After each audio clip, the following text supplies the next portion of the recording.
Suka orang bertanya, kok bilangnya kami yang menurunkan Al-Quran? Kok Allah menggunakan kata kami? Apakah Allah banyak? Tidak. Kalau Allah menggunakan kata kami di sini, itu maknanya bahwasanya di dalam pelaksanaan tersebut Allah menyertakan hamba-hambanya.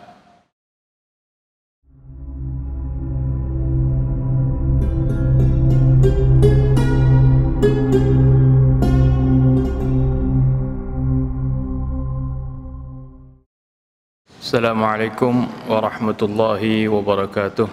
Bismillahirrahmanirrahim. Alhamdulillahilladzi hadana li hadza wa ma kunna linahtadiya laula an hadanallah. Wassalatu wassalamu ala sayyidina Muhammad ibn Abdullah wa ala alihi wa sahbihi wa man jahada fi sabilihi wa wala. Amma ba'du, para hadirin hadirat jamaah Masjid Al-Mahdi yang dimuliakan Allah Subhanahu wa taala. Alhamdulillah wa syukrulillah, kita panjatkan puji syukur kita kehadrat Allah Subhanahu wa taala atas segala karunia-Nya, rahmat-Nya, taufik serta hidayah-Nya yang senantiasa tercurah kepada kita. Terutama sekali nikmatul iman wal Islam dan juga nikmat taufik dan hidayah sehingga kita bisa berkumpul di tempat yang mulia ini dalam rangka talabul ilm. Hadirin dan hadirat sekalian,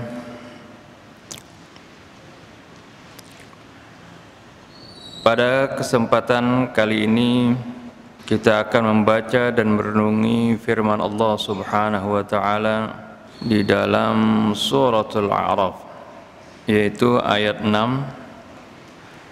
7, 8, dan 9.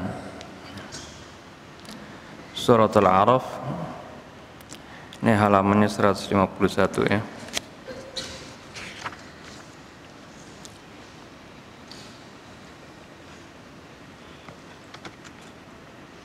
Sebagaimana biasa, marilah kita awali renungan kita ini dengan membaca Ummul Kitab,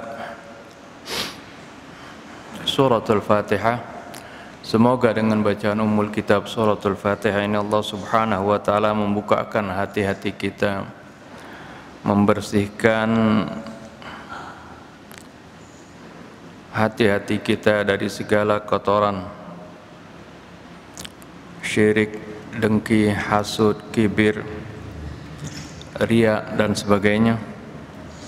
Dan semoga Allah Subhanahu wa taala memaafkan segala kesalahan dan dosa kita, juga kesalahan dan dosa kedua orang tua kita, para guru kita, orang-orang yang telah berjasa kepada kita, juga saudara-saudara kita kaum mukminin wal mukminat. Ala hadhihi niyyah wa kulli niyatin salihah wa ila hadratin nabi Muhammadin sallallahu alaihi wa alihi wasallam. Al-Fatihah. A'udzu billahi minasy syaithanir rajim. Bismillahirrahmanirrahim. Alhamdulillahi rabbil alamin. Ar-Rahmanir Rahim. Maliki yaumiddin. Iyyaka na'budu wa iyyaka nasta'in. Ihdinas siratal mustaqim. Siratal ladzina an'amta 'alaihim ghairil maghdubi 'alaihim waladdallin. Amin. فلنسألن الذي أرسل إليهم ولنسألن المرسلين فلنقصن عليهم بعلم وما كنا غائبين والوزن يومئذ الحق فمن ثقلت موازينه فأولئك هم المفلحون ومن خفت موازينه فأولئك أولئك الذين خسروا أنفسهم بما كانوا بآياتنا يظلمون صدق الله العظيم وصدق رسوله النبي الحبيب الكريم ونحن على ذلك من الشاهدين والشاكرين والحمد لله رب العالمين سبحانك لا علم لنا إلا ما علمتنا إنك أنت العليم الحكيم ربنا زدنا علما وألحقنا بالصالحين ربنا لا تزغ قلوبنا بعد إذ هديتنا وهب لنا من لدنك رحمة إنك أنت الوهاب رب اشرح لي صدري ويسر لي أمري واحلل عقدة من لساني يفقه قولي Amma ba'd. Hadirin dan hadirat sekalian yang dimuliakan Allah Subhanahu wa taala. Di dalam ayat yang tadi kita baca ini menggambarkan bagaimana kondisi di yaumil qiyamah. Pada saat kita dikumpulkan oleh Allah Subhanahu wa taala di padang mahsyar, di mana pada saat itu terjadi pengadilan yang seadil-adilnya. Kita akan ditanya oleh Allah Subhanahu wa taala, akan disidang oleh Allah Subhanahu wa taala terhadap semua perbuatan-perbuatan kita waktu di dunia. Ditimbang semuanya. Akan dipertanyakan semua amal perbuatan kita. Dan tentunya bukan saja kita yang akan ditanya, tapi juga para utusan Allah Subhanahu wa taala. Para rasul akan ditanya oleh Allah Subhanahu wa taala.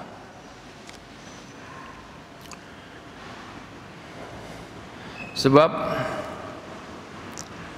apa yang Allah Subhanahu wa taala gambarkan ini, karena Allah Subhanahu wa taala Maha mengetahui banyak di antara pengikut para rasul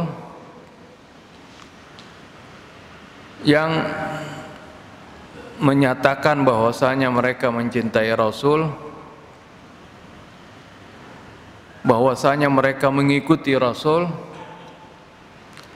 akan tetapi pada kenyataannya klaim-klaim mereka itu tidak sesuai dengan kenyataan. Mereka bilang mereka mengikuti para rasul, mereka mencintai para rasul, tapi ternyata dalam klaimnya itu ada kedustaan, ada kebohongan, tidak sesuai antara perbuatan dengan kenyataan. Nah, ini tentunya Allah Subhanahu wa taala yang Maha Adil bukan saja akan menanya orang-orang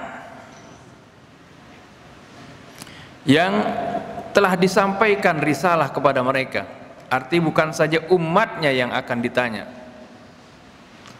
akan tetapi para rasulnya pun akan ditanya oleh Allah Subhanahu wa taala.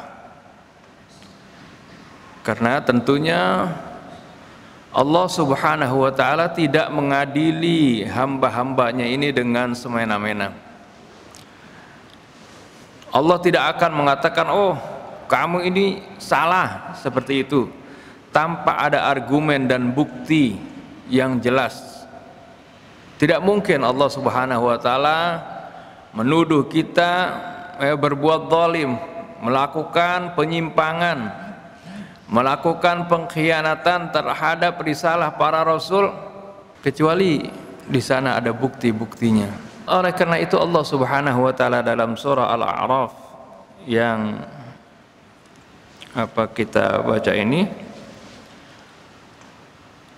Allah Subhanahu wa taala mengatakan falanas'alannalladzi ursila ilaihim walanas'alannal mursalin.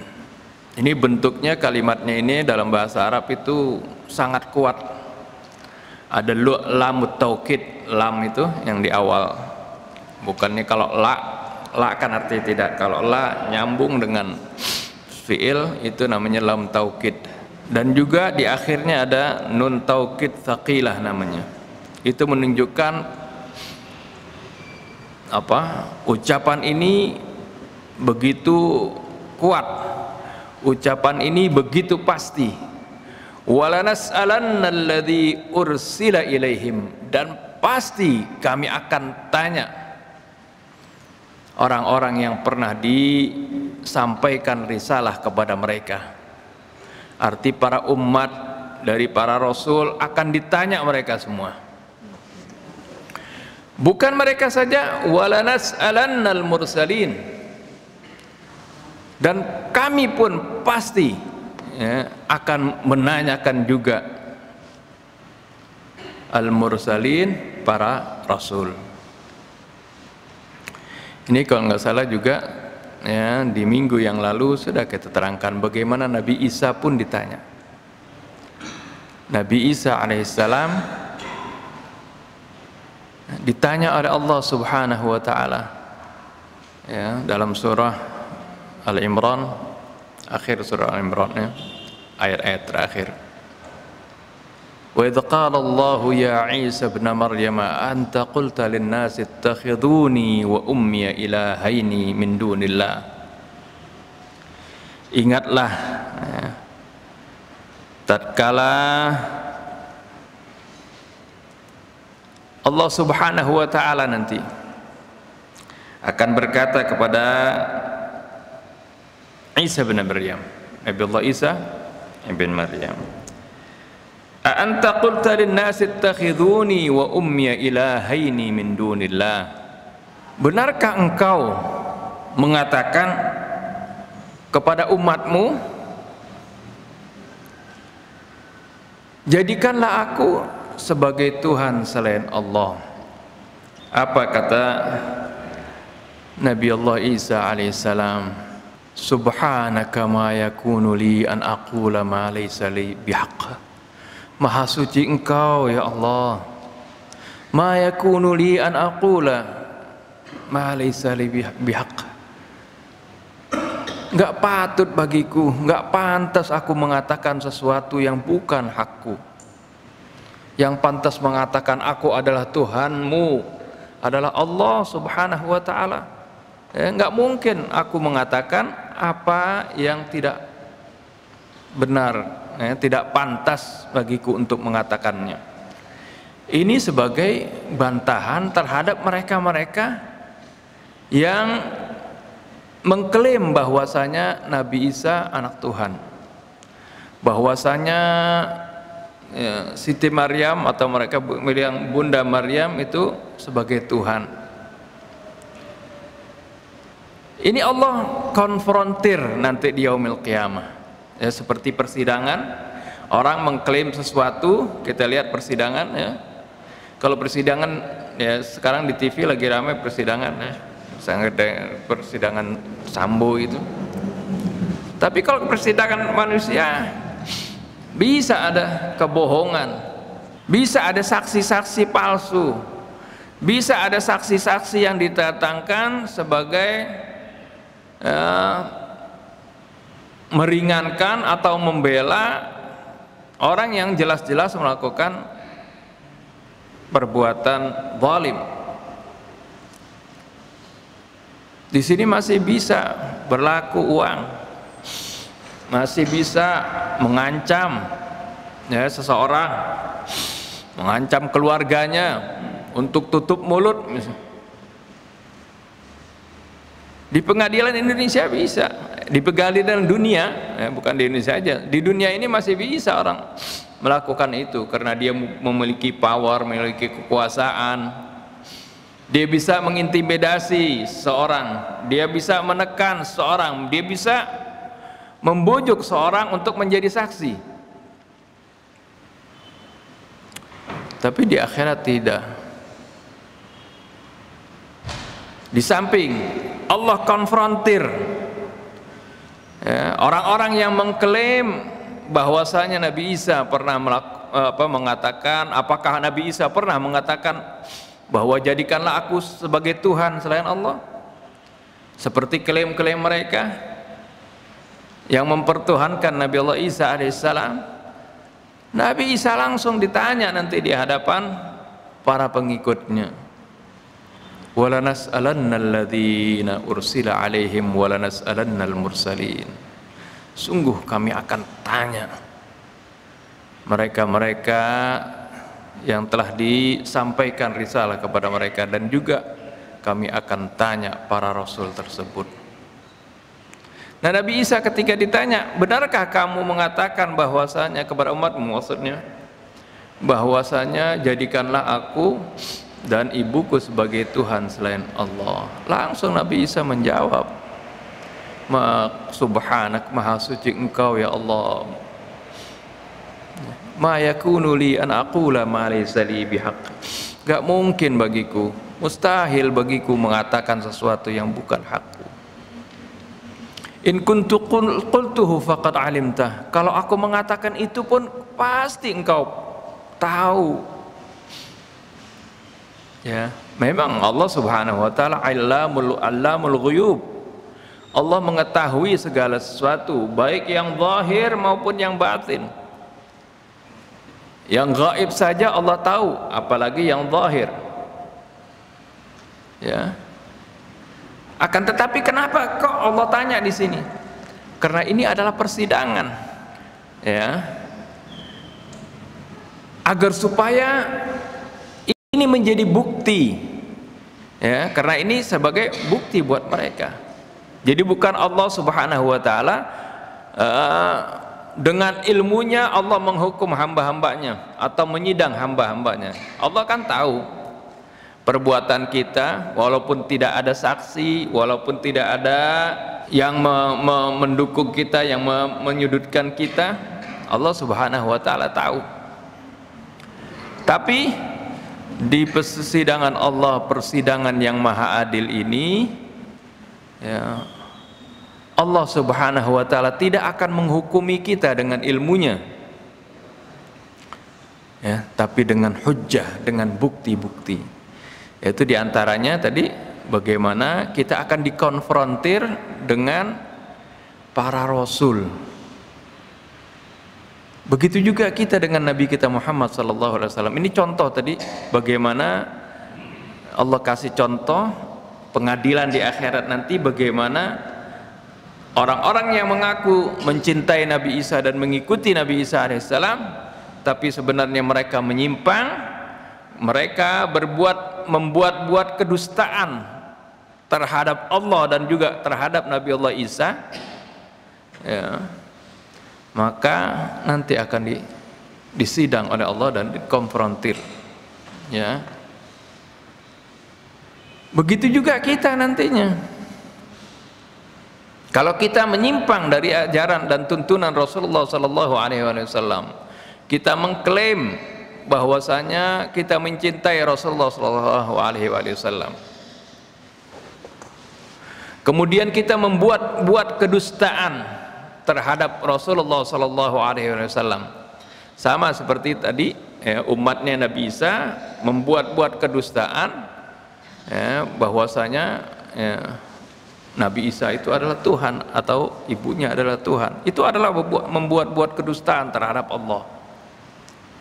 Dan juga membuat kedustaan artinya membuat hal yang bohong yang dinisbatkan kepada Allah atau kepada utusannya.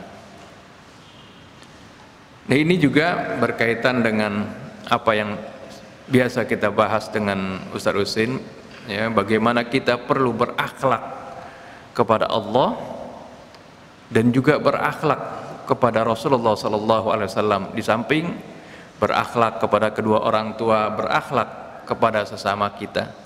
Nah, berakhlak kepada Allah Subhanahu wa taala diantaranya, ya, bagaimana kita nggak boleh mengucapkan sesuatu mengatasnamakan Allah Subhanahu wa taala padahal Allah tidak mengatakan itu. Demikian pula terhadap nabinya, Nabi Muhammad sallallahu alaihi wasallam. Kita mengatakan qala Rasulullah sallallahu alaihi wasallam, padahal Rasulullah tidak mengatakan itu. Ini banyak ya. Sekarang ya, riwayat-riwayat hadis yang mendiskreditkan Rasulullah SAW, yang merendahkan Nabi Muhammad SAW. Tapi riwayat-riwayat ini masuk kadang-kadang dalam kitab tafsir, kitab hadis ada. Kita tetap bilang, oh ini hadisnya sahih karena sanadnya sahih. Tapi matannya bertentangan dengan firman Allah Subhanahu wa taala. Yang harusnya dijadikan referensi atas kebenaran satu riwayat harus mengacu kepada firman Allah Subhanahu wa taala. Karena riwayat tersebut disampaikan dari orang ke orang. Ya, walaupun mata rantainya terkadang menyambung, ya, dan orang-orangnya dikenal, oh ini orang-orang baik, hafalannya kuat. Ini biasanya dalam masalah ilmu hadis atau mustalah hadis, yang jadi argumen tentang suatu hadis itu jadi dikatakan sahih adalah apabila yang pertama ada 5 syaratnya. Ittisalus sanad. Yang pertama, sanadnya nyambung.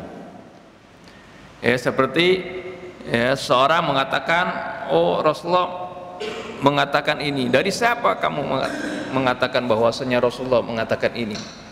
Oh ini saya dapat dari bapak saya dari gurunya si fulan, gurunya seperti itu. Nah, dalam masa pengumpulan hadis itu juga seperti itu. Jadi ada 5 jenjang baru sampai kepada Rasulullah Sallallahu Alaihi Wasallam.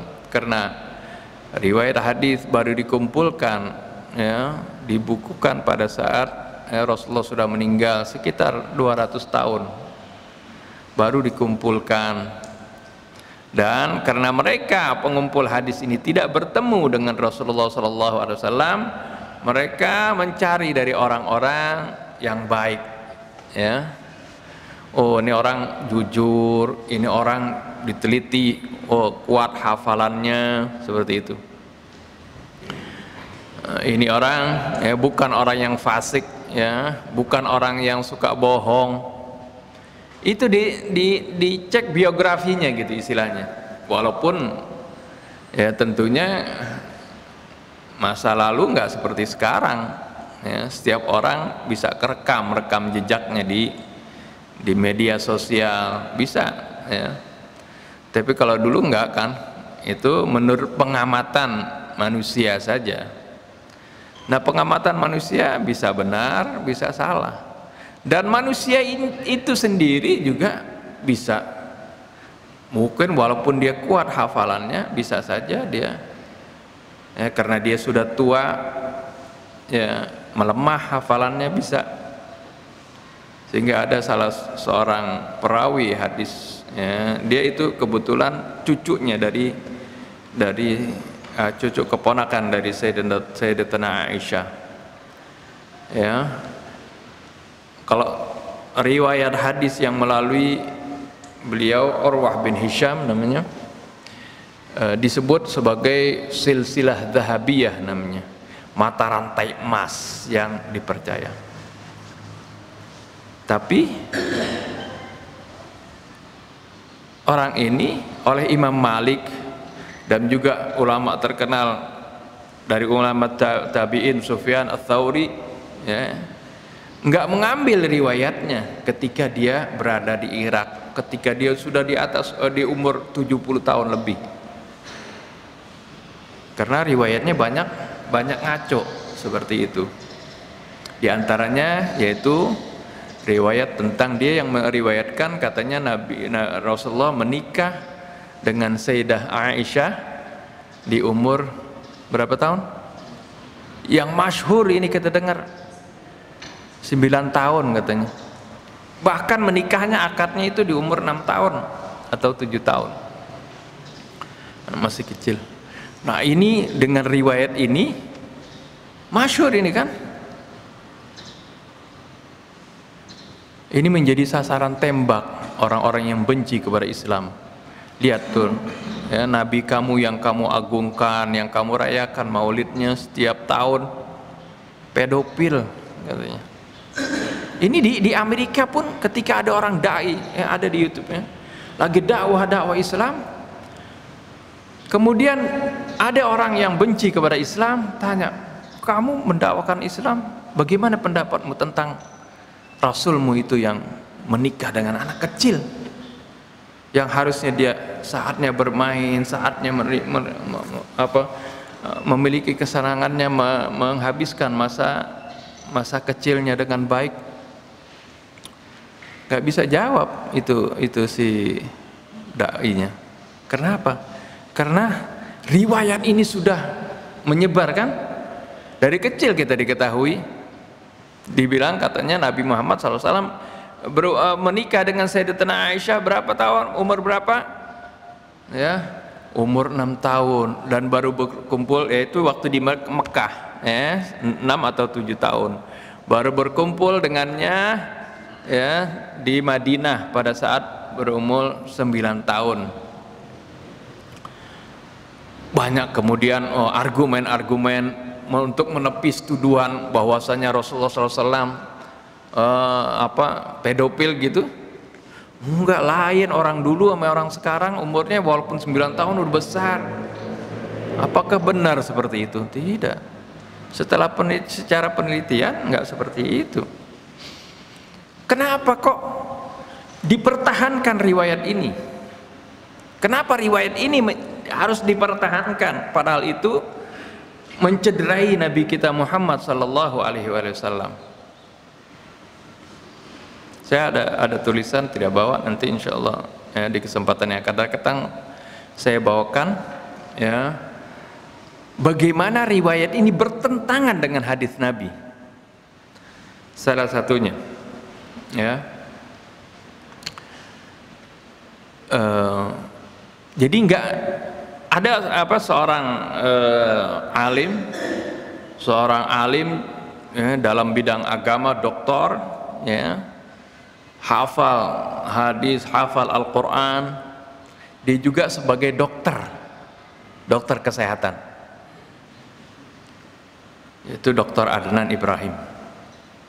Dia buat disertasi untuk meraih dokternya itu ya, doktornya tentang umur berapa Rasulullah SAW menikah dengan Sayyidah Aisyah radhiyallahu anha. Dijelaskan bagaimana riwayat ini riwayat bertentangan dengan riwayat lain yang sahih juga. Nah, sebelum saya lanjutkan tentang hal ini, kita kembali tadi tentang kesahihan satu riwayat itu.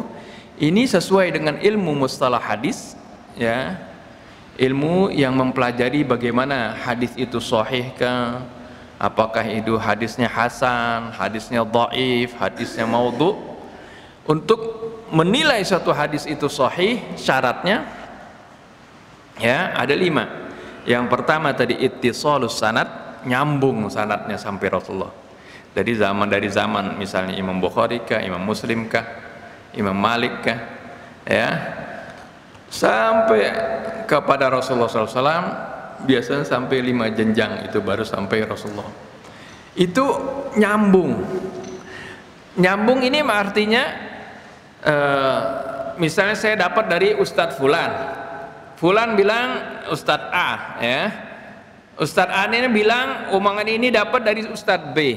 Nah ini diteliti antara Ustadz A dan Ustadz B sezaman atau tidak, pernah berkumpul atau tidak, itu diteliti. Kalau si Ustadz B sudah meninggal, si Ustadz A baru lahir atau masih kecil, nggak mungkin ini. Itu namanya itu tidak muttasil sanadnya tidak nyambung. Nah langsung hadis itu dibilang itu hadis dhaif ya, lemah, karena sanadnya tidak nyambung.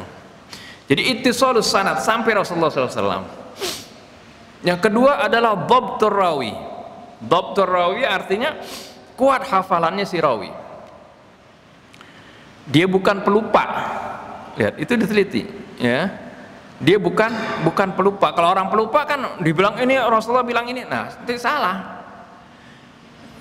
Ya, kalau dulu nggak ada alat perekam. Ya, dan juga sejak zaman Nabi hadis itu nggak ditulis, berbeda dengan Al-Qur'anul Karim. Ini harus kita pahami. Sejak zaman Nabi nggak boleh orang nulis omongan Nabi.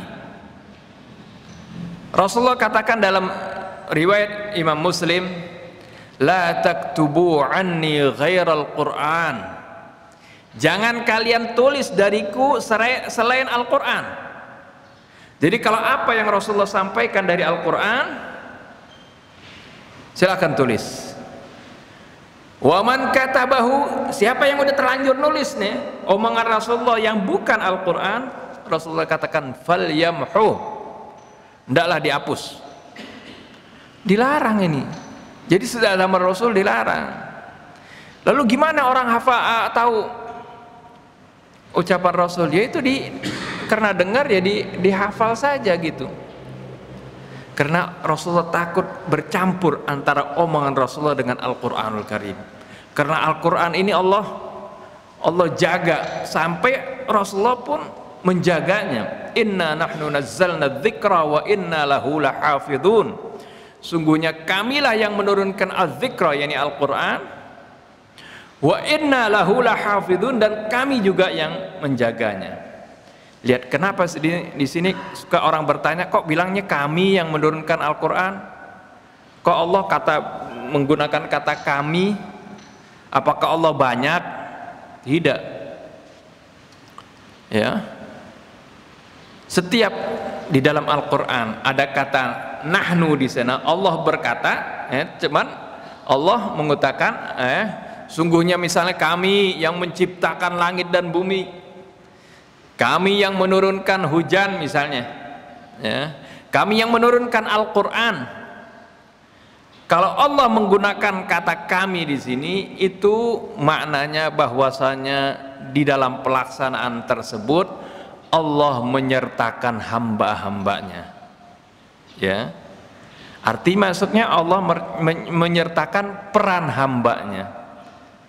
Ini juga ya, sebenarnya contoh buat kita, teladan buat kita. Kalau kita ngerjakan sesuatu biasanya sebagai ketua panitia apa, misalnya pembangunan masjid, ya padahal ketua panitia bukan dia yang bangun, pada di situ ada tukang, ada sekretarisnya, ada bendaharanya, ada yang bagian pembeliannya, macam-macam kan dalam pembangunan masjid. Kemudian dia mengklaim, oh masjid ini saya yang bangun. Ini setunggalnya enak kurang ajar orang, ya. Masa dia bilang masjid ini dia yang bangun sendiri, ya. Yang baik adalah dia harus katakan ini kita semuanya yang bangun, karena bukan saya saja, walaupun saya ketua pelaksana, tapi banyak, ada pembantu, ada sekretarisnya, ada bendaharanya, ada tukangnya, ada arsiteknya. Mereka semuanya berjasa dalam pembangunan masjid ini. Begitu juga Allah Subhanahu wa taala memberikan contoh kepada kita. Ketika Allah katakan inna nahnu nazzalna dzikra, sungguhnya kamilah yang menurunkan Al-Qur'an. Kenapa Allah katakan kami? Karena Allah menyertakan peran makhluknya di situ. Ketika menurunkan Al-Qur'an, ya Allah perintahkan kepada malaikat Jibril menyampaikannya kepada Rasul. Malaikat Jibril sebagai dutanya, ya. Ada peran malaikat Jibril dalam menyampaikan Al-Qur'an tersebut. Oleh karena itu Allah tidak memonopoli ya pekerjaan ini dengan kata akulah yang menurunkan Al-Qur'an, tidak. Tapi kamilah yang menurunkan Al-Qur'an. Karena ada peran siapa? Peran makhluknya. Jadi begitu juga ya dalam hal penciptaan langit dan bumi, peran para malaikat di sana, ya Allah sebutkan seperti itu. Walaupun nggak disebut namanya, kecuali kalau malaikat Jibril disebutkan, ya. Wa inna itu dalam menurunkan Al-Qur'an, dalam menjaganya pun kata Allah wa wa inna lahu lahafidhun, dan sesungguhnya kamilah yang menjaganya. Nah, Allah menjaga Al-Quran ini, kesucian Al-Quran ini, tapi juga ada peran hamba-hambanya, mulai dari Rasulullah, para sahabatnya, tabi'in, tabi'in, sampai sekarang para huffaz wahyu, para huffaz Al-Quran, mereka itu adalah berperan di dalam menjaga Al-Quran. Para penghafal Al-Quran, para ulama, mereka itu sebenarnya berperan dalam menjaga Al-Quran. Oleh karena itu setiap kali ada kesalahan cetak, misalnya belum lama ini ada kesalahan cetak dalam surah Al-Kahfi, ya, ada di YouTube itu, percetakan salah cetak, satu kata saja langsung ketahuan, karena banyak penghafal Quran itu adalah sebagai penjaga keotentikan Al-Quran. Langsung percetakannya minta maaf, kemudian dibuat diberikan stiker untuk menutupi kesalahan tersebut, diganti dengan kalimat yang benar. Ini apalagi ya, orang katanya mau memalsukan Al-Quran, nggak mungkin ya, karena jutaan manusia menghafal Al-Quran ini. Nah, ini yang maksudnya kami menjaganya, artinya Rasulullah menjaga keautentikan Al-Quran, yaitu dengan Rasulullah larang para sahabatnya menulis selain Al-Quran. Kalau ada yang bilang, oh ada yang sahabatnya bilang, katanya, oh Abdullah bin Amr bin As menulis kalimat-kalimat Nabi. Mana tulisannya sekarang? Nggak ada. Rasulullah menjaga, para sahabatnya juga menjaga. Di zaman Sayyidina Utsman ibn Affan radhiyallahu an, ketika Sayyidina Utsman menulis ulang Al-Quran yang asalnya tulisannya di zaman Rasul hanya satu mushaf, diperbanyak menjadi 7 atau 10 mushaf, ya, ditulis ulang mengikuti mushaf yang ditulis pada zaman Rasul. Ini kemudian pada zaman itu kalau ada mushaf yang lain, yang biasanya ada mushaf lain yang masing-masing sahabat punya sendiri, ada mushaf catatan dia sendiri, kadang-kadang bercampur dengan tulisan omongan Rasul ketika Rasul menjelaskan sesuatu, ditulis di bawahnya misalnya. Itu semuanya dikumpulkan, dibakar, supaya jangan sampai menodai kesucian Al-Quran. Nah ini, jadi kembali kepada tadi, bagaimana Al-Quran itu terpelihara ya, sejak zaman Rasul. Nah, berbeda kalau riwayat, karena sudah 200 tahun baru ditulis, dan pada zaman Rasul tidak ditulis, bahkan dilarang oleh Rasul menulisnya. Oleh karena itu para sahabat ya, kalau menyampaikan ucapan Rasul sesuai dengan hafalannya. Nah, ini riwayat-riwayat ini ya tentu dari mereka ambil dari orang-orang yang kuat riwayatnya. Nah, kalau dia nggak kuat riwayatnya, ya udah nggak diambil lagi seperti itu. Seperti ya contohnya tadi Urwah bin Hisham itu, walaupun dia keturunan ya, sebagai cucu keponakan dari Sayyidatina Aisyah, karena dia keturunan dari kakaknya Sayyidatina Aisyah, yaitu siapa?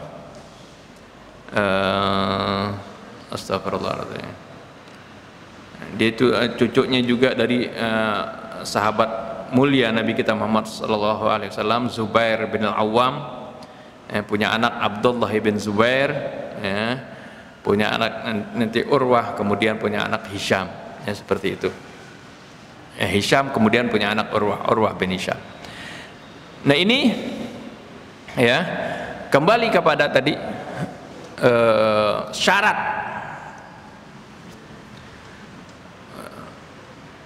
sahnya suatu hadis, yaitu yang pertama ittisalus sanad, kemudian dhabtur rawi, artinya kuat hafalannya si rawi tadi, kemudian yang ketiga adalatur rawi, keadilan ya, dan kejujurannya si rawi. Ya, kalau dia orang yang fasik, ya, tukang suka berbuat maksiat, nggak dipakai itu. Udah ada cacat dia punya, Ya, artinya riwayat hadisnya turun dari sahih mungkin hanya hasan seperti itu. Ya, atau langsung dhaif. Ya, tergantung dilihat ini orang apa? Orang fasik bukan. Kalau orang fasik langsung dhaif, dia punya riwayat hadisnya seperti itu. Jadi istilahnya bagaimana tentang apa mata rantainya benar-benar diteliti seperti itu. Tapi penelitian ini dilakukan oleh manusia. Manusia kadang-kadang bisa ngelihat zahirnya orang, oh ini orang baik, tapi siapa tahu hatinya. Bisa ya, seorang tahu hati seorang, nggak tahu kan. Ya, oleh karena itu walaupun kadang-kadang satu riwayat, oh ini mata rantainya nyambung, kemudian yang semuanya dhabit, arti dhabit kuat hafalannya, semuanya adil. Menurut kacamata perawi, ya, menurut kacamata perawi. Dan ya secara zahir ya upaya para pengumpul hadis ini ya itu adalah sebagai usaha yang besar, ya besar jasanya di dalam mengumpulkan hadis-hadis Nabi. Akan tetapi ada syarat lagi, bukan syarat 3 kan, syaratnya 5. Jadi itu tadi 3 syarat tentang mata rantainya. Yang syarat keempat dan kelima adalah menyangkut isi dari berita tersebut, isi dari atau matan dari riwayat tersebut, yaitu isinya harus ya ada musyudzuz. Yang pertama tidak syadz, isinya itu tidak meragukan. Ya, orang kan bisa menilai, ya ini kok apa benar Nabi ngomong seperti ini, ya seperti itu. Ya enggak, terima aja kalau ini kan sabda Nabi. Iya, kalau memang kita dengar Rasulullah yang ngomong langsung, mesti kita terima. Kalau kita nggak terima, kita keluar dari Islam berarti. Tapi ini kan diriwayatkan, disampaikan dari satu orang ke orang lain. Mungkin aja dia lupa, mungkin saja dia tertukar antara oh ini omongan Rasul atau omongan seseorang, ya karena nggak bisa kita jamin, karena riwayat itu tidak ditulis pada zaman Nabi maupun zaman sahabat maupun zaman tabiin, tidak ditulis, ya. Justru yang paling kuat dalam riwayat hadis itu adalah riwayat tentang perbuatan Nabi, seperti tentang bagaimana tata caranya sholat, ya, karena dilihat oleh banyak sahabat. Ini namanya riwayat yang mutawatir namanya. Riwayat yang dilihat oleh banyak sahabat, ya, atau didengar oleh banyak sahabat, yang dengar lebih dari 40 orang, terus disampaikan lagi ke banyak sahabat, ke banyak tabiin, ya, lebih dari 40 lagi kan, ya, ratusan atau bahkan mencapai ribuan gitu, terus ke bawah lagi, ya, begitu mata rantainya banyak itu. Nah ini yang disebut hadis mutawatir, ya. Tentang hadis mutawatir ini banyak, terutama tentang pokok-pokok ibadah kita, tentang sholat. Yang lihat sholat Rasulullah satu orang apa banyak orang? Kan banyak. Rasulullah sholat ini berjamaah, dilihat banyak orang. Jadi perilaku sholat itu yang kita terima, walaupun belum ada waktu itu kita fikih. Katanya nggak bisa kita tahu sholatnya Rasul tanpa kita fikih. Bisa, karena itu diriwayatkan secara turun menurun, secara namanya ini fi'liyah, sunnah fi'liyah namanya.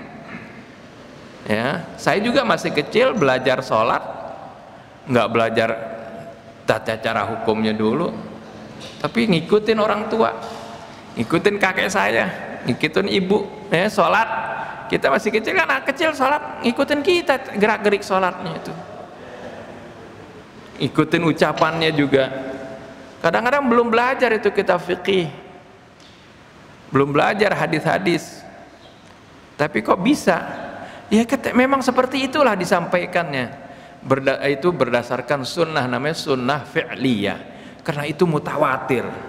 Oleh karena itu dalam praktek sholat yang wajib-wajib nggak ada perselisihan.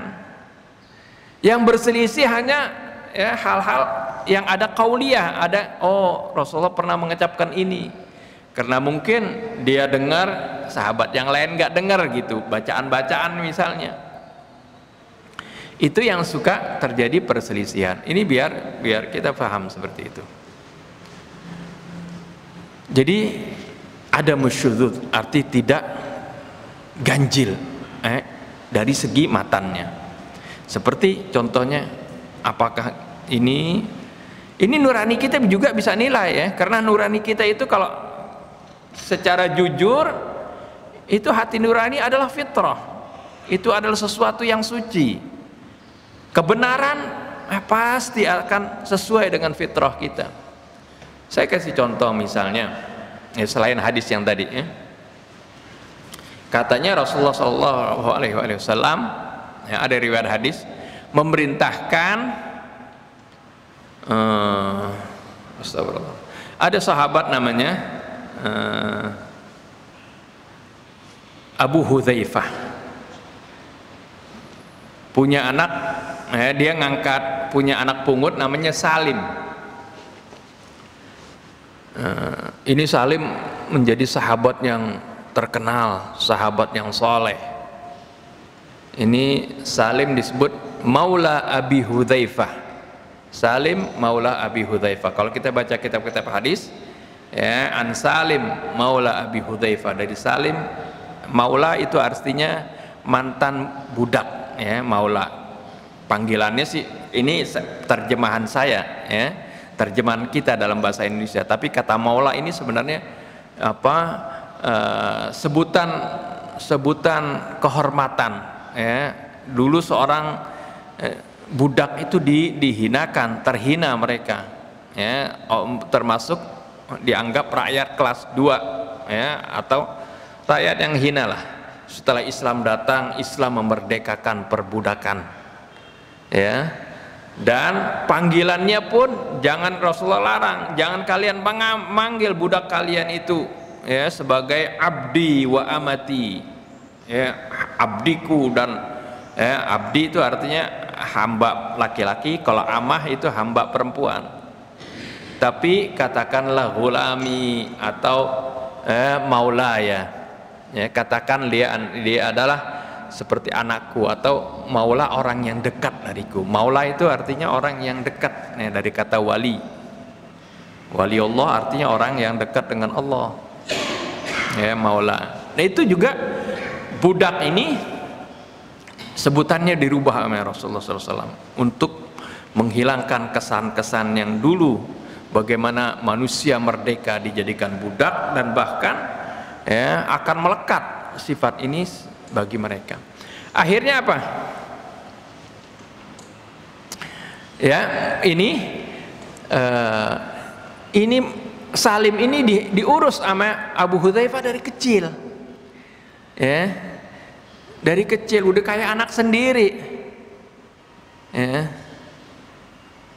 udah seperti anak sendiri di keluarga tersebut sampai besar, ya.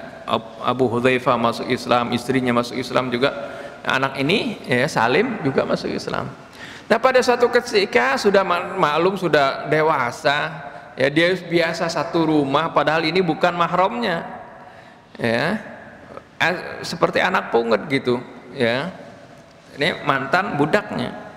Sudah dewasa, udah jenggotan begitu, kemudian katanya istri Abu Hudzaifah ngadu sama Rasulullah SAW, ya Rasulullah, ya, ini kok saya lihat sekarang ini Abu Hudzaifah kayaknya cemburu sama Salim.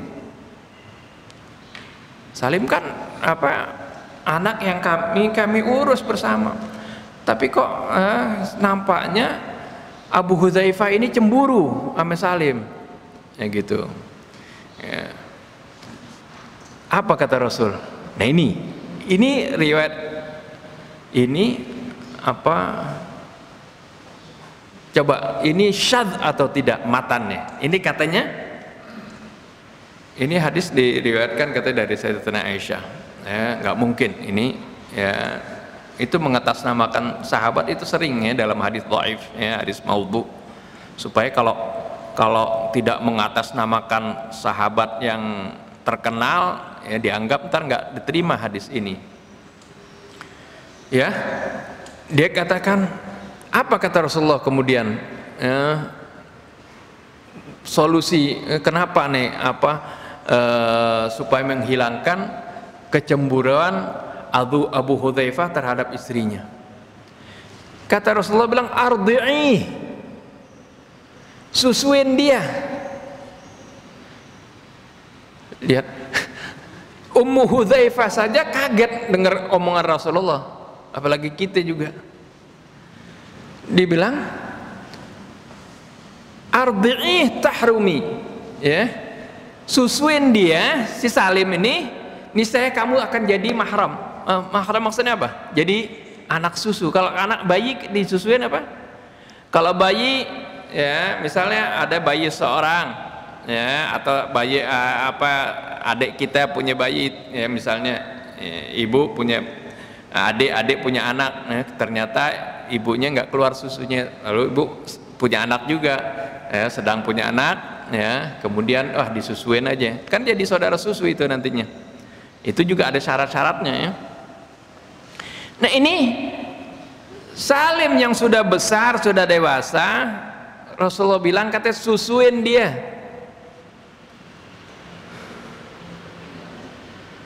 Nah Ummu Hudzaifah kaget, ya Rasulullah, dia sudah jenggotan, masa sih orang sudah dewasa suruh nyusu? Ada ini hadisnya. Saya belum lama ada ulama di Saudi dari masjid ya, di Saudi memberikan fatwa berdasarkan hadis ini. Kan dulu di Saudi itu perempuan kan nggak boleh bawa mobil kan, wanita tidak boleh bawa mobil. Sekarang udah boleh sekarang. Waktu itu nggak boleh, dan banyak sopir-sopir kan orang laki ya, karena orang perempuan nggak boleh bawa mobil, berarti sopirnya orang laki. Nah sopirnya kan dengan majikan yang perempuan kan bukan mahram. Nah ada ulama di sana memfatwakan susuin aja tuh ibunya, si sopir ini nyusu sama ibu tersebut, maka jadi mahram, jadi boleh naik mobil bareng. Ada apa? Secara nurani, saya belum kasih dalil secara bertentangan dengan Al-Quran, secara nurani saja, apa benar Rasulullah mengucapkan seperti ini? Bisa diterima enggak? Masa sih Rasulullah berbicara seperti ini? Nah nanti seperti ayat tadi, falanas'alannalladzi ursila ilaihim walanas'alannal mursalin. Kami akan tanya nanti umat yang diutus Rasul kepada mereka ya, dan kami tanya juga Rasulnya tersebut. Rasul akan ditanya. Kalau kita bilang katanya, oh ada hadis ini begini, ini kan qala Rasulullah, Rasulullah pernah merintahkan kalau kita mau misalnya sama siapa supaya jadi mahram, kita nate aja sama dia katanya, supaya jadi mahram. Ini secara nurani saja, ini matan, ini syadz. Syadz itu ganjil, aneh, nggak bisa diterima akal, dan tidak bisa diterima hati nurani. Bagaimana ada orang laki-laki asing mau menyusu dengan istri kita, kemudian kita diam seperti itu? Ini kan ini kurang ajar namanya terhadap Rasulullah SAW. Kemudian ulama saking tetap, ada sebagian ya ulama yang tetap mau mempertahankan hadis ini karena ini ada di riwayat-riwayat sahih, dibilang katanya enggak, ini khusus aja untuk Salim, nggak bisa ada khusus hukum ini. Mana dalil yang mengkhususkannya? Nggak ada. Kalau Rasul bilang ini khusus lagi, walaupun itu nggak mungkin. Nah tadi secara nurani saja ini bertentangan. Secara hukum hukum radha'ah itu sesuai dengan riwayat hadis yang lain dan juga sesuai dengan Al-Quran. Kalau anak itu dikatakan anak susu, menjadi mahram kita, arti haram kita menikah dengannya, tidak ada batal wudhu kita dengannya, yaitu kalau anak yang pertama dari segi umur belum mencapai 2 tahun. Karena Allah Subhanahu wa taala menyebutkan wa fisaluhu fi amain. Bayi itu baru disapi pada usia 2 tahun. Ini maksimal. 2 tahun juga bukan 2 tahun syamsiah, ya, bukan 2 tahun Masehi, ya, 2 tahun Qamariyah. Biasa kalau 2 tahun Qamariyah lebih sedikit, ya, lebih sedikit umurnya itu. Jadi yang pertama dia harus anak itu kurang dari 2 tahun. Yang kedua, innamar radha'atu, nih hadis Nabi juga, hadis yang sahih, innamar radha'atu minal maja'ah. Sungguhnya penyusuan itu dilakukan karena untuk menghilangkan rasa lapar. Oleh karena itu, ya, menyusuinya itu di dalam riwayat hadis yang lain juga, ya, minimal 5 kali penyusuan, bukan sekali saja. Dan juga ini karena ya, itu artinya menghilangkan lapar seseorang, ya, menghilangkan lapar si bayi tadi. Yang berikutnya lagi secara medis, kalau orang tidak punya, ya, lagi tidak punya anak, biasanya tidak keluar susu, ya, wanita maksudnya. Nah, ini Ummu Hudzaifah ini, ya, tidak lagi punya anak, ya, nggak mungkin juga keluar susu kalau dia menyusukan. Sebab sesuai hadis tadi, ketika si bayi menyusu itu, dia menyusui benar-benar mengambil air susunya untuk mengenyangkan perutnya, bukan hanya menempelkan mulutnya di puting ibunya misalnya, ya, ibu susunya itu. Tidak, harus dia, ya,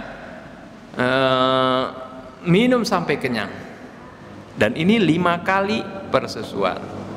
Jadi riwayat ini bertentangan dengan hadis sahih dan juga bertentangan dengan Al-Quran. Kok kita bilang ini hadis Rasulullah? Ini kita akan ditanya kalau kita menyampaikan berita-berita bohong seperti ini tentang Rasulullah SAW. Ya, kan. Kembali juga kepada riwayat tadi, ya. Jadi syaratnya itu baru 4. Jadi ada musyudus tadi, tidak ganjil, ya. Juga ada menakarah, tidak mungkar. Itu arti mungkar itu diingkari, bertentangan dengan hadis sahih yang lain atau bertentangan dengan Al-Qur'anul Karim, ya. Itu para ulama menyebutkan kalau ada suatu hadis yang bertentangan dengan hadis sahih saja, itu langsung sudah, ya, dikasih tanda tanya itu, ya, hadis itu. Apalagi kalau bertentangan dengan Al-Quran. Tadi riwayat tadi juga bertentangan dengan Al-Quran, karena batas maksimum seorang bayi itu bisa dikatakan sebagai anak susu. Dengan anak kita bisa dibilang sebagai saudara susu, ya. Dengan kakak atau adik kita menjadi paman susu, seperti itu, ya, ya, atau bibi susu, seperti itu. Jadi saudara susu itu akan berdampak sama, ya, mahram itu kepada kerabat-kerabat si ibu itu, ya. Nah, ini juga kembali, ya, kepada riwayat, ya, Urwah tadi, ya. Riwayat yang disampaikan oleh Urwah ketika beliau sudah pindah ke Irak. Asalnya tinggal di Madinah, waktu sebelum umur 70 tahun tinggalnya di Madinah. Ketika itu riwayat-riwayatnya masih diterima oleh Imam Malik, oleh para tabi'in, diterima tabi'in, ya, menerima, para ulama menerima riwayatnya. Tapi ketika sudah sampai di Irak dan sudah tua. Nah, kadang-kadang ada riwayat-riwayat yang keluar darinya itu para ulama nggak terima lagi.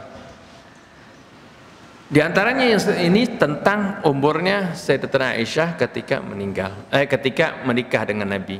Katanya umur 6 atau 7 tahun dan baru kumpul umur 9 tahun.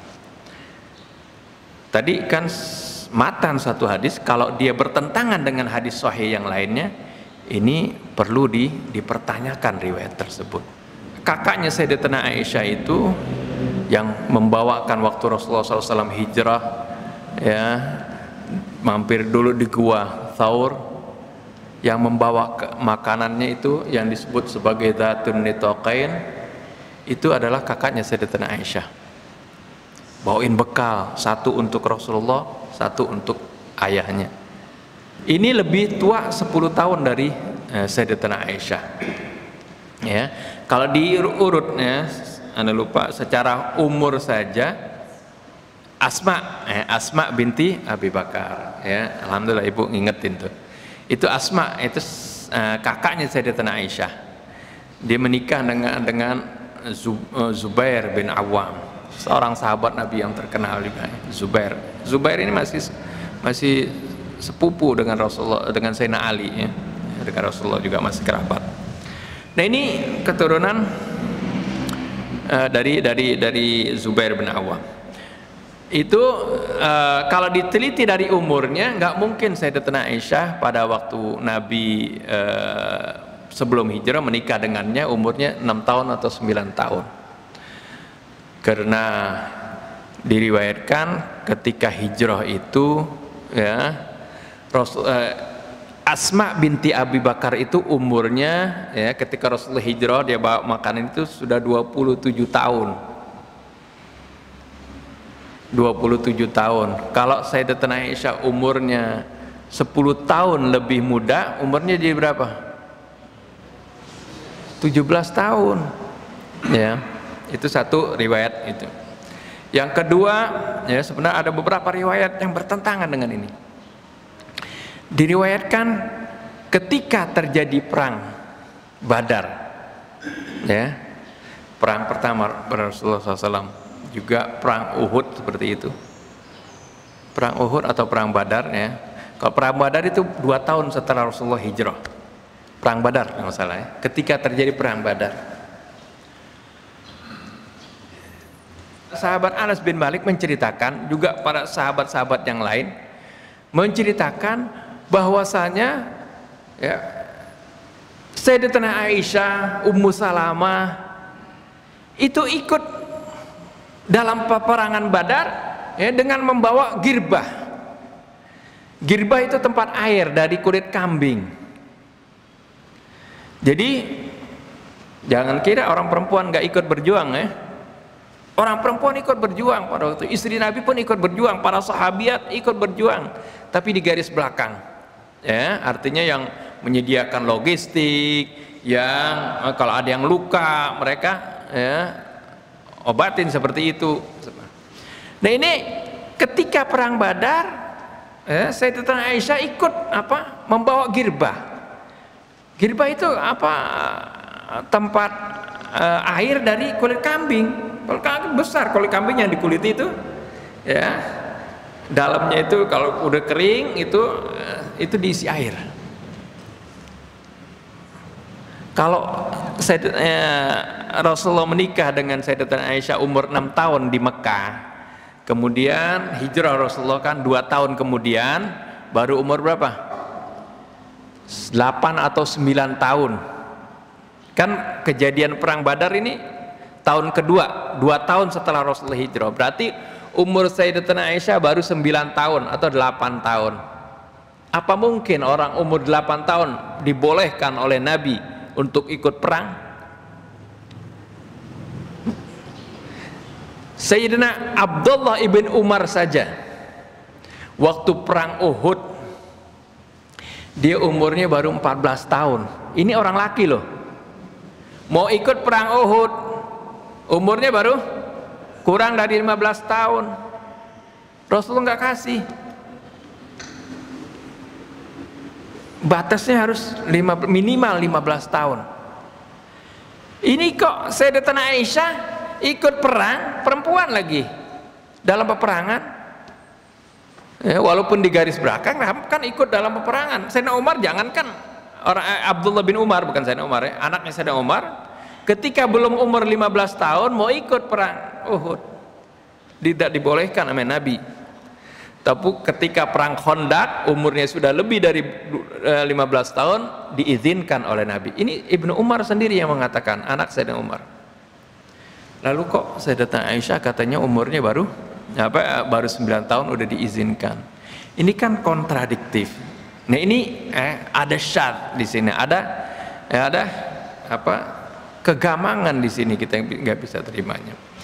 Nah itu jadi dengan antara satu riwayat hadis dengan riwayat hadis sendiri, ini hadisnya sama-sama ada di riwayat Bukhari, tapi banyak orang nggak mau nyandingkan antara hadis dengan hadis yang lain, riwayat dengan riwayat yang lain, banyak riwayat-riwayat yang lain.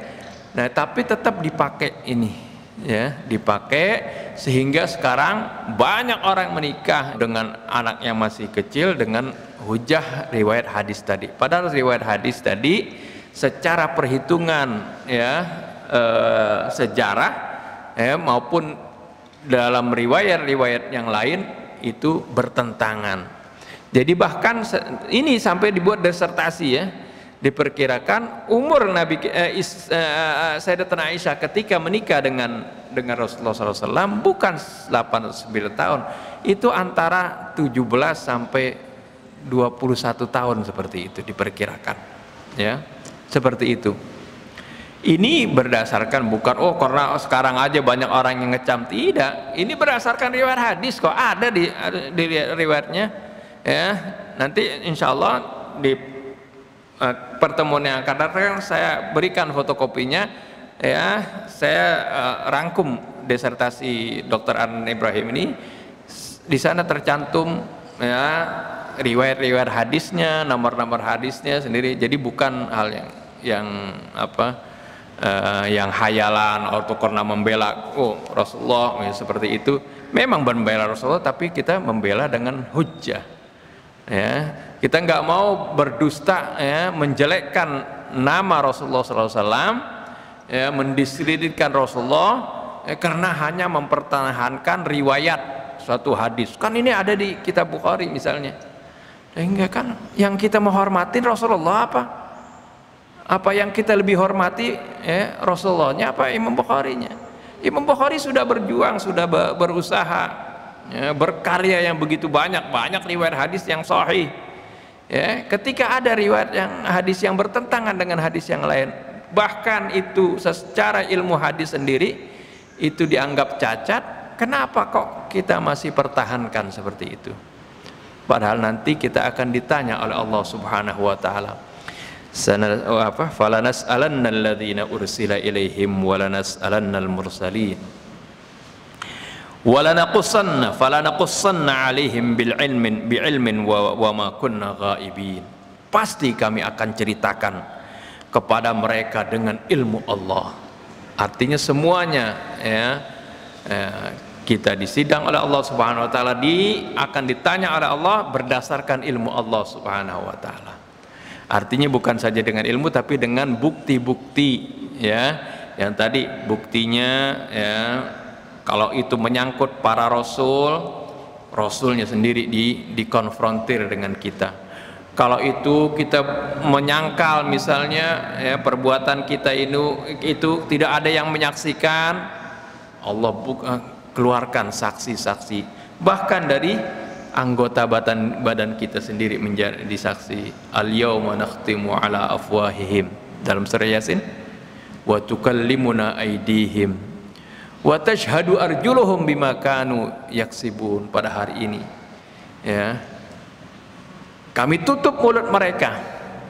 Ini kalau dosa yang bukan dilakukan oleh mulut, misalnya dosa yang dilakukan oleh tangan, kaki, atau kemaluan, ya, misalnya, ya, maka mulutnya ditutup karena mulut itu suka berbohong, ya. Yang menjadi saksi adalah tangannya berbicara, wa tukallimuna aydihim. Tangan bisa berbicara. Ya. Kaki bisa menjadi saksi, kulit bisa bersaksi. Bahkan ya, ruangan yang dia melakukan kriminal di sana, melakukan dosa di sana menjadi saksi. Ya, itu seperti dalam surah Az-Zilzal apa? Yauma idzin tuhadditsu akhbaraha bi anna rabbaka awhalaha. Surat Az-Zilzal, idza zulzilatil ardu zilzalaha. Nanti yauma idzin tuhadditsu akhbaraha. Pada waktu itu nanti bumi akan menceritakan segala berita-berita yang ada di atas permukaannya. Peristiwa-peristiwa yang ada di permukaan bumi, bumi akan menceritakan. Nah, kita lagi ngaji di sini. Bumi ya, yang kita pijak, ya, lantai yang kita pijak akan menjadi saksi. Dinding-dinding yang menyaksikan kita sedang mengaji di sini, sedang merenungi firman-firman Allah akan menjadi saksi nanti di yaumil qiyamah. Tidak sulit bagi Allah untuk menjadikan ini semuanya menjadi saksi. Sekarang saja ya, secara teknologi orang berada di satu ruangan, di jalan tol, ya, di mana-mana bisa kerekam pakai CCTV kamera. Ya, itu manusia saja sudah bisa membuat alat perekam seperti itu. Sedangkan ilmunya dari Allah, masa Allah nggak bisa? Ya. Ini semuanya ya, Allah Subhanahu Wa Taala akan ceritakan semuanya, ya, akan diuraikan di semua. Wa ma kunna ghaibin, dan kami sama sekali tidak gaib. Artinya kami sama sekali ya selalu tidak gaib, arti selalu hadir di setiap keberadaan hamba-hambanya. Artinya ilmu Allah ya, menyertai setiap kita. Ya. Berikutnya wal waznu yauma idzinil haq. Nanti kita akan disidang ya, di mana persidangan nanti harus memiliki tolak ukur. Karena nggak mungkin seperti saya bilang tadi, Allah menghukum kita dengan semena-menanya. Yang menjadi neraca pada waktu itu nanti adalah al-haqqu, yaitu Al-Quran. Wal waznu yauma idzinil haq. Yang menjadi neraca nanti pada yaumil qiyamah, neraca atau menjadi tolak ukur kebenaran atau adalah Al-Quran. Seperti tadi ya, yang mengatakan bahwasanya pernah Rasulullah pernah mengatakan ini nih ya, ada riwayatnya dan dicocokkan dengan Al-Quran. Sesuai nggak dengan Al-Quran? Bahwasanya orang dewasa bisa menjadi anak susu atau saudara susu karena dia menyusu dengan seorang ibu misalnya. Itu tidak sesuai dengan Al-Quran. Nanti yang menjadi tolak ukur kebenaran, banyak orang-orang mengklaim ya, oh saya adalah orang paling benar, orang paling nyunnah, orang paling bertakwa. Dilihat nanti sesuai nggak dengan Al-Quranul Karim. Ketika amalan dia sesuai dengan Al-Quranul Karim, itulah baru dikatakan itu kebenaran, dan baru itu akan memberatkan amal kebaikannya. Ketika amalnya itu bertentangan dengan Al-Quran, maka itu tidak dihitung sebagai suatu amal yang memberatkan kebaikan, bahkan keburukannya. Inilah yang Allah sebutkan faman thaqulat mawazinuhu, barang siapa yang berat amalan kebaikannya karena dia sejalan dengan Al-Quran. Karena yang jadi acuan tadi Al-Quran ya, sama seperti kalau kita disidang, seperti ini sudah berkali-kali Ana terangkan, kalau kita disidang di persidangan di dunia ini, pasti hakim memutuskannya pakai ada acuannya. Kalau acuan di Indonesia adalah KUHP kan, seorang disidang dibilang kamu melanggar pasal sekian ya, undang-undang nomor sekian, pasal sekian, jungto pasal sekian dari KUHP. Itu selalu kalau hakim memutuskan suatu harus berdasarkan ada referensinya, bukan semaunya hakim, enggak. Ya, dia melanggar, dilihat enggak bukti-buktinya, saksi-saksinya, oh ternyata benar sesuai dengan kitab KUHP. Di dunia seperti itu, di akhirat juga seperti itu. Nggak mungkin Allah menghakimi seorang nggak ada dasarnya. Dasarnya ada, tolak ukurnya ada. Tolak ukurnya apa? Al-Quran. Nggak mungkin tolak ukurnya kitab yang nggak pernah diturunkan kepada kita. Ya, nanti kita bisa menyanggah. Saya nggak tahu, saya nggak pernah diturunkan kepada kami kitab suci. Itu, nah, oleh karena itu Allah bilang wal waznu yauma idzinil haq, yang menjadi neraca, yang menjadi ukuran, yang menjadi tolak ukur pada waktu itu adalah al-haqqu. Al-haqqu adalah apa? Ya, al-haqqu secara umum adalah kebenaran. Ya. Al-haqqu maksud di sini ya, adalah firman Allah Subhanahu wa taala, yaitu Al-Qur'anul Karim untuk umat Nabi Muhammad SAW. Kalau untuk umat Nabi Isa dulu, yang menjadi tolak ukur adalah Injil. Untuk umat Nabi Musa, ya, yang tolak ukurnya adalah Taurat dan seterusnya. Ya, nggak mungkin ya, umatnya Nabi Musa kemudian diadili dengan Al-Quran. Mereka saya nggak tahu Al-Quran. Pada waktu saya hidup saya belum pernah dengar Al-Quran. Tapi kalau yang jadi tolak ukur adalah kitab suci yang diturunkan kepada mereka, yaitu itulah yang ya, mereka nggak bisa mengelak lagi. Nah, inilah yang Allah Subhanahu wa taala katakan, wa man khaffat mawazinuhu, barang siapa yang ringan timbangan kebaikannya karena banyak menyimpang dengan Al-Qur'an atau dengan kitab suci yang lainnya sesuai dengan umatnya masing-masing, fa ulaika alladzina khasiru anfusahum, mereka adalah orang-orang yang merugikan diri mereka sendiri. Ya, orang yang amal kebaikannya ringan tapi amal kejahatannya banyak, jangan salahkan Allah. Mereka itu adalah orang-orang yang telah merugikan diri mereka sendiri. Ya, yang membuat rugi adalah diri mereka sendiri. Sebab apa? Bima kanu bi ayatina yadhlimun, disebabkan mereka menzalimi ayat-ayat kami. Ketika ayat Quran bilang begini, perintahkan ini, ya nggak mau didengerin. Ya, itu artinya menzalimi ayat-ayat Allah.